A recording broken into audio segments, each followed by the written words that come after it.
All right, as we go into this 2020 election year, there's a lot of topics that are on the table for debate. One of them is gun control. Just recently, we saw a story out of Fort Worth at a church where an armed gunman entered a church, shot a few people, but lo and behold, people in the church, well, they had a gun too. They were able to come back and stop him from causing more damage. Joining me via Skype is Amy Robbins. She is the creator of Alexo Athletica athletic wear, and she joins us to talk about gun control and what that topic looks like, especially here in the state of Texas. Amy, welcome to the show. Hey, Brian. Thanks. You know, this is a topic that is near and dear to my heart. I hate hearing that stories like this happen where gunmen are able to actually get off a couple of shots that did kill a couple of people. But I am so thankful on the flip side of this particular story that an armed, trained citizen was able to stop this. So, you know, there's a couple of things that we know for sure about this story right off the bat, that this guy had walked. If you haven't watched the video yet, I think they might have taken it down already. It's pretty graphic to watch, so definitely be warned before you go and check out the video. But if you can find one, basically what happens is a man walks into the service, sits down, he's wearing a disguise. Shortly before 11 a.m., this guy goes back to the back of the church, speaks to two of the members of the congregation, and proceeds to pull out a shotgun, and he's able to fire off 2 rounds, killing 2 of the members of this church group. And then all of a sudden you see another older gentleman stand up at the back of the church and in one shot take this guy out and eliminate the threat.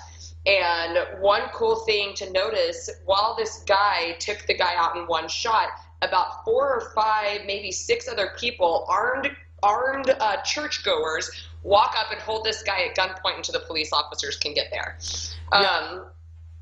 You know, so very interesting. And one thing that I found, I don't know if you were reading this, if you read any of the mainstream media's accounting of this, they all describe this hero who has been named, his name is Jack Wilson. They will say that the gunman was stopped by a member of the security team. So if you just stop right there and you don't do any more digging, you may think, well, this is just a police officer, and that's great. A police officer, naturally, we would expect them to be armed. But what you have to dig a little bit deeper to find is that Jack Wilson was actually part of the volunteer church security group. Mm-hmm. All of those people that were armed citizens within the church were simply volunteers. They all had their license to carry, and they basically volunteered each Sunday to keep the church safe. And what's also interesting is Jack Wilson owns a firearm training academy, and he has been training this volunteer staff for, it didn't say how long he's been training them, but they have been training for active shooter situations. So I think it is very interesting. Why is this important? Well, we know a lot of churches can't afford private security. And when Texas changed their laws a few years ago that allowed people to carry in churches, that's kind of a game changer. You contrast this incident with what took place in New York, and you see a lot less people lost their lives due to responsible, trained, armed citizens.